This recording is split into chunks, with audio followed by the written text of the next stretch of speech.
بسم اللہ الرحمن الرحیم. السلام علیکم ورحمۃ اللہ وبرکاتہ.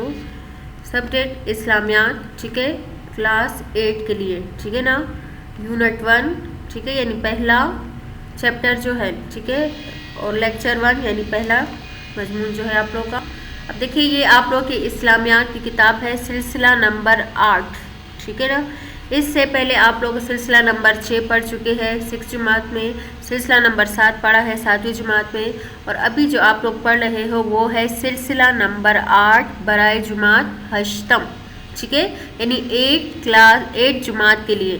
اب اس میں بھی سب سے پہلے عقائد کا ذکر ہوگا، ٹھیک ہے نا، پھر اس کے بعد الدعاء والعطیہ کا ذکر ہوگا، اس کے بعد فقہ کا ذکر ہوگا، پھر اس کے بعد سیرت النبی صلی اللہ علیہ وسلم کا ذکر ہوگا، پھر صحابہ کرام رضی اللہ عنہم اجمعین کا ذکر ہوگا، اور پھر آخر میں جو ہے وہ علم تجوید کا ذکر ہوگا، ٹھیک ہے. اچھا جی، اب دیکھیں اس میں جو پہلا باب ہے، فہرست ابواب کی فہرست ہے یہ. پہلا باب عقائد، دوسرا باب الدعاء والعطیہ، تیسرا باب فقہ، چوتھا باب سیرت النبی صلی اللہ علیہ وسلم، پانچواں باب صحابہ کرام رضی اللہ عنہم کے فضائل، اور چھٹا باب جو ہے وہ علم تجوید ہے، ٹھیک ہے نا. اب اس میں جو سب سے پہلا باب ہم پڑھیں گے وہ ہے فقہ، ٹھیک ہے. پہلا باب جو ہم پڑھیں گے وہ ہے فقہ، پیج نمبر 72 پہ، ٹھیک ہے. دیکھیں فہرست عنوانات. اب تیسرے باب میں ہم کیا کیا پڑھیں گے؟ روزہ، ٹھیک ہے، روزے کی اہمیت اور فضیلت اور فوائد، ٹھیک ہے. تیسرے نمبر پہ ہے فرض معین یعنی رمضان کے روزوں کے احکام، ٹھیک، روزوں کی قضا اور کفارہ، ٹھیک ہے.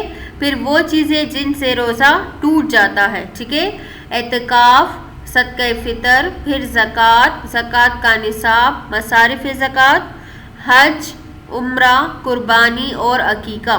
اب ٹھیک ہے، یعنی تیسرے باب فقہ میں ہم ان تمام اصطلاحات کی جو ہے وہ تعریف کریں گے، ان کی وضاحت جو ہے ہم پڑھیں گے، ٹھیک ہے نا.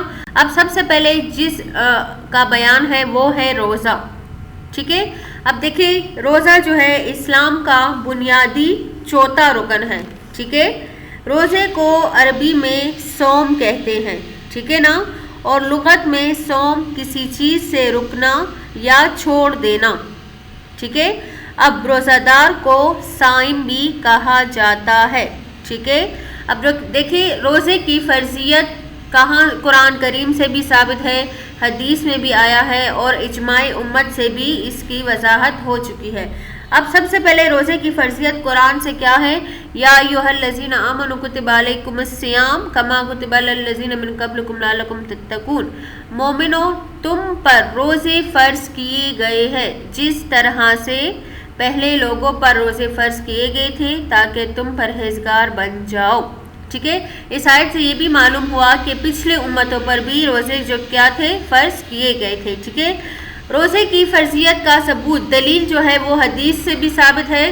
آن حضرت صلی اللہ علیہ وسلم کا ارشاد ہے، بنی الاسلام علی خمس شہادت اللہ الہ الا اللہ وان محمدا عبدہ ورسولہ واقام الصلاۃ وایتاء الزکوٰۃ وحج البیت وصوم رمضان، ٹھیک ہے نا، کہ اسلام کی بنیاد جو ہے وہ 5 ستونوں پر ہے. سب سے پہلے اس بات کی گواہی دینا کہ کیا ہے، اللہ تعالیٰ ایک ہے، ٹھیک ہے، اور محمد صلی اللہ علیہ وسلم اللہ کے بندے اور رسول ہے، ٹھیک ہے. وإقام الصلاۃ نماز قائم کرنا، زکوٰۃ ادا کرنا، حج کرنا، اور رمضان شریف کے روزے رکھنا. تو یہ دلیل جو ہے یہ حدیث نبی صلی اللہ علیہ وسلم سے ہے، ٹھیک ہے. اب اجماع امت، جہاں تک اجماع امت کا تعلق ہے تو آپ صلی اللہ علیہ وسلم کے زمانے سے لے کر آج تک صحابہ کرام رضی اللہ عنہم اجمعین اور تمام علماء کرام کا اس بات پر اتفاق ہے کہ رمضان کے روزے ہر مسلمان پر فرض عین ہیں. فرض عین کا مطلب یہ ہے کہ ہر بندے پر الگ الگ رکھنا جو ہے وہ کیا ہے، ضروری ہے. ایک ہوتا ہے فرض کفایہ اور دوسرا ہوتا ہے فرض عین. اب فرض کفایہ جیسے نماز جنازہ جو ہے وہ فرض کفایہ ہے کہ اگر محلے میں سے کوئی ایک آدمی بھی ادا کر لے تو سب کی طرف سے حق ادا ہو جائے گا. لیکن فرض عین جو ہوتا ہے وہ ہر ایک پر الگ الگ کیا ہوتا ہے، فرض ہوتا ہے، جیسے نماز ہو گئی، روزے ہو گئے، ٹھیک ہے نا. اچھا جی، اب آگے ہے روزہ کی تعریف. روزہ کسے کہتے ہیں، ٹھیک ہے. عبادت کی نیت سے صبح صادق سے غروب آفتاب تک کھانے پینے اور شہوانی خواہش پوری کرنے سے رک جانے کا نام روزہ ہے. ٹھیک ہے. اب دیکھیں اس سے اس بات کا بھی پتہ چلتا ہے کہ روزہ جو ہے وہ اس وقت عبادت ہوتی ہے جب وہ صرف اللہ تعالیٰ کے لیے ہو. اب رمضان میں ہم صرف کھانے پینے سے رک جانے کا نام جو ہے وہ روزہ نہیں ہے، بلکہ اس سے اپنی نفسانی خواہشات کو روکنا بھی کیا ہے، ضروری ہے. ٹھیک ہے، صرف اللہ تعالیٰ کی رضا کے لیے. اب آگے جو ہے روزے کی قسمیں بیان ہو رہی ہیں. روزے کی 7 قسمیں ہیں. ٹھیک ہے، فرض معین، فرض غیر معین، واجب، واجب غیر معین، سنت، مکروہ اور حرام. فرض معین یہ رمضان شریف کے روزے ہیں. ٹھیک ہے، جن کا وقت جو ہوتا ہے یہ مقرر ہوتا ہے، یعنی رمضان شریف کا چاند دیکھ کر شروع کیے جاتے ہیں اور عید کے چاند پر ختم ہو جاتے ہیں. ٹھیک ہے نا. فرض غیر معین یہ رمضان شریف کے روزے ہے. ٹھیک ہے نا، لیکن اس کا وقت جو ہے وہ مقرر نہیں ہوتا. مطلب یہ ہے کہ اگر کسی نے رمضان میں کوئی روزہ قضا کر لیا تو اس وقت اس پر یہ روزہ رکھنا کیا ہے، ضروری تو ہے، لیکن اس کے لیے کوئی وقت یا کوئی تاریخ مقرر نہیں ہے، بلکہ جس قدر جلدی ہو سکے روزوں کو کیا کر لے، رکھ لے. ٹھیک ہے نا. آگے ہے واجب معین. اب واجب معین یہ نظر معین کے واجب روزے ہیں، یعنی معین کا مطلب جن کے لیے ایک وقت کیا ہوتا ہے، مقرر ہوتا ہے. ٹھیک ہے. مثلا اگر کوئی شخص روزے کی منت مانے اور منت مانتے وقت دن یا تاریخ مقرر کرے، ٹھیک ہے، کہ میں فلاں دن کو یا فلاں مہینے کو روزہ رکھوں گی، ٹھیک ہے نا، تو انہی معین تاریخوں پر روزہ رکھنا جو ہے وہ کیا ہوگا، واجب ہوگا. ٹھیک ہے نا. اب واجب غیر معین کیا ہے، یہ کفارہ اور نذر غیر معین کے روزے ہیں. ٹھیک ہے، جو واجب تو ہے لیکن اس کا کوئی وقت مقرر نہیں ہے. مثلا اگر کسی نے منت مانگی کہ اگر میں امتحان میں کامیاب ہو گیا تو 3 روزے رکھوں گا، تو 3 روزے رکھنا واجب ہے، مگر ان کے لیے وقت مقرر نہیں ہے. جب امتحان میں کامیاب ہو جائے تو جتنی جلدی ہو سکے وہ 3 روزے کیا کر لے، رکھ لے.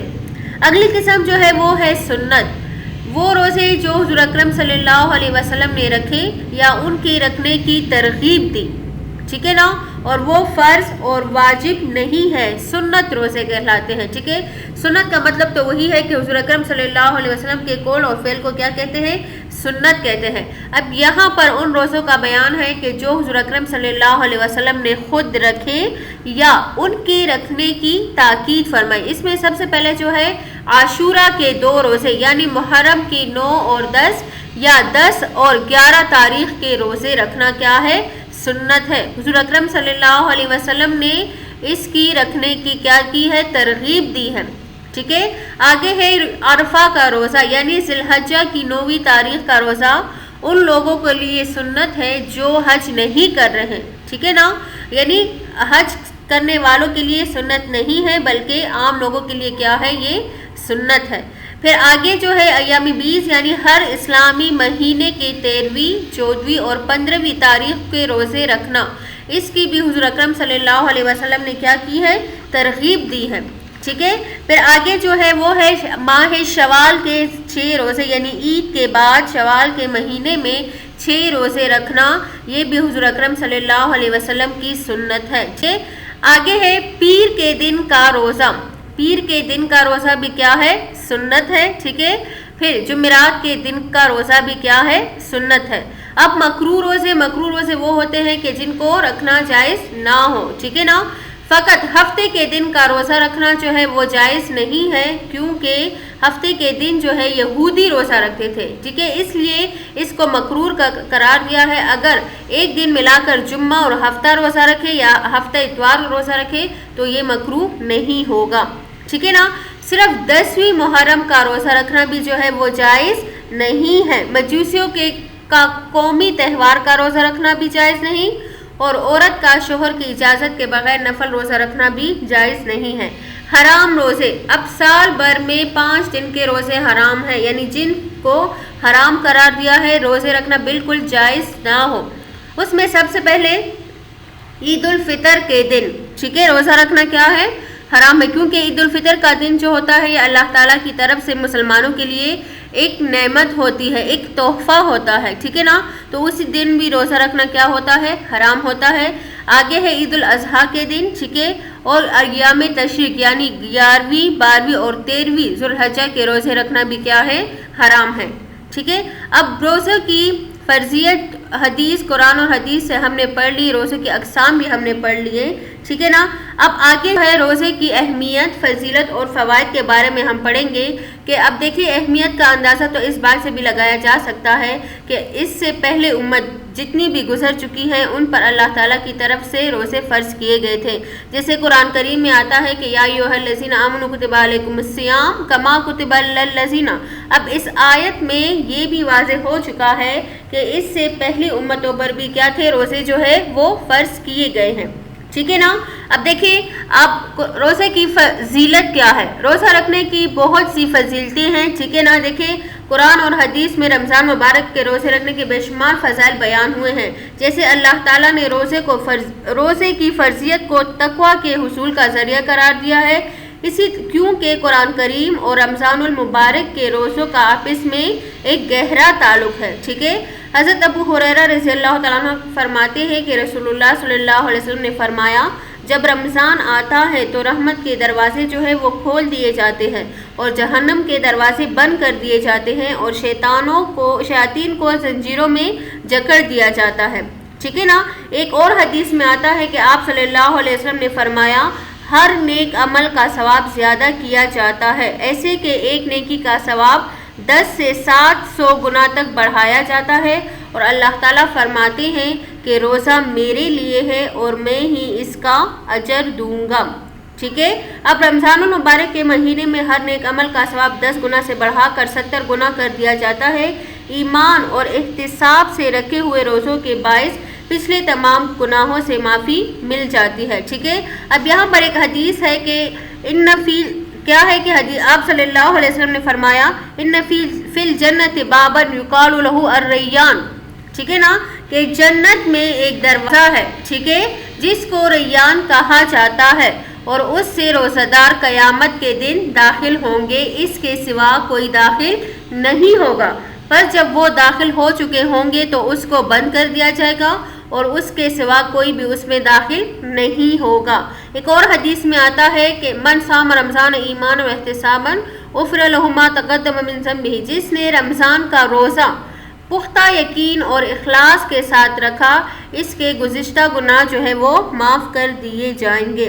اب دیکھیں جہاں پر روزہ رکھنے سے اخروی فوائد ہوتی ہیں، ٹھیک ہے نا، تو یہیں پر روزہ رکھنے سے دنیاوی کچھ فوائد بھی ہیں۔ سب سے پہلے کیا فائدہ ہے کہ اللہ تعالیٰ کی نعمتوں کی قدر معلوم ہو جاتی ہے، ٹھیک ہے، نعمتوں کا شکر ادا کرنے کو توفیق مل جاتی ہے، غریبوں پر رحم اور ان کی خدمت کا جذبہ پیدا ہوتا ہے، صبر کی صفت اور برداشت کی عادت پیدا ہو جاتی ہے۔ روزہ رکھنے کی برکت سے ہر کام میں اللہ تعالیٰ کی فرما برداری اختیار کرنے کی توفیق ہوتی ہے اور نفسانی خواہشات کا مقابلہ کرنے کی صلاحیت پیدا ہو جاتی ہے، ٹھیک ہے۔ تو اب دیکھیں روزہ رکھنے میں دنیاوی فوائد بھی ہے اور اخروی فوائد بھی ہے، ٹھیک ہے نا۔ اب آگے جو ہے یہ آپ لوگ کی اسلامیات کی عملی کتاب ہے، ٹھیک ہے، سلسلہ نمبر 8 عملی کتاب برائے جماعت ہشتم، ٹھیک ہے نا۔ اب آپ لوگوں نے روزے کے بارے میں پڑھا، ٹھیک ہے نا، تو اب روزے کے متعلق جتنے بھی سوالات ہوں گے وہ آپ لوگوں نے عملی کتاب میں کیا کرنے ہوں گے؟ کام مکمل کرنا ہے۔ اب دیکھیں یہاں پر یہ فہرست ہے پیج نمبر 23۔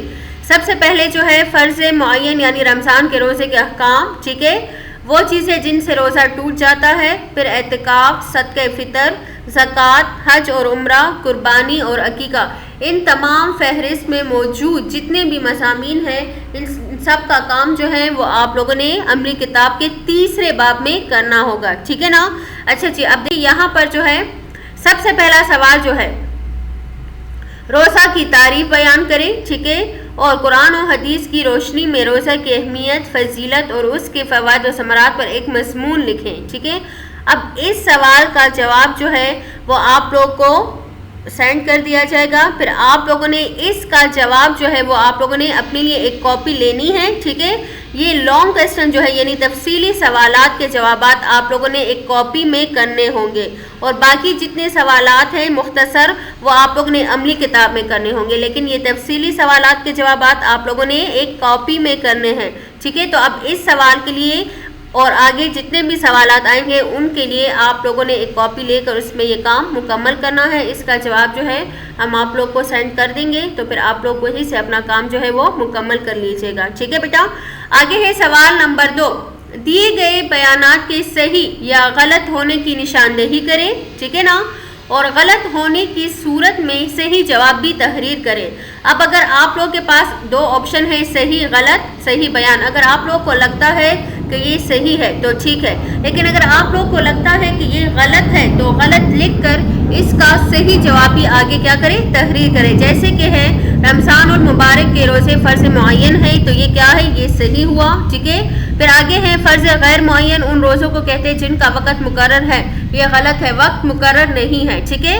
اب آگے ہے خالد نے منت مانگی کہ اگر میں امتحان میں کامیاب ہو گیا تو فلاں مہینے کی فلاں تاریخ کا روزہ رکھوں گا، تو یہ واجب غیر معین ہے۔ اسی طرح آپ لوگوں نے جو چیپٹر پڑھا، ٹھیک ہے، اس کی مدد سے یہ خالی جگہ پر جو ہے وہ آپ لوگ پر کر لیجیے گا، ٹھیک ہے۔ روزے کی اہمیت، فضیلت اور فوائد کے بارے میں ہم پڑھیں گے کہ اب دیکھیے اہمیت کا اندازہ تو اس بات سے بھی لگایا جا سکتا ہے کہ اس سے پہلے امت جتنی بھی گزر چکی ہیں ان پر اللہ تعالیٰ کی طرف سے روزے فرض کیے گئے تھے، جیسے قرآن کریم میں آتا ہے کہ یا ایھا الذین آمنوا کتب علیکم الصیام کما کتب علی الذین۔